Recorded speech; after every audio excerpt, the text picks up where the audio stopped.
एक दिन गौतम बुद्ध अपने शिष्यों के साथ एकदम शांत बैठे हुए थे।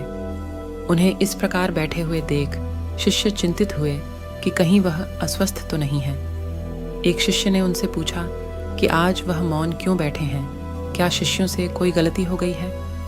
इसी बीच एक अन्य शिष्य ने पूछा कि क्या वह अस्वस्थ हैं?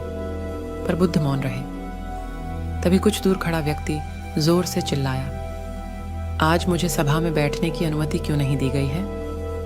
बुद्ध आंखें बंद करके ध्यान मग्न हो गए। वह व्यक्ति फिर से चिल्लाया, मुझे प्रवेश की अनुमति क्यों नहीं मिली? इसी बीच एक उदार शिष्य ने उसका पक्ष लेते हुए कहा कि उसे सभा में आने की अनुमति प्रदान की जाए।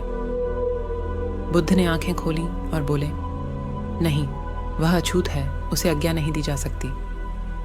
यह सुनकर शिष्यों को बड़ा आश्चर्य हुआ। बुद्ध उनके मन का भाव समझ गए और बोले, हाँ, वह अछूत है।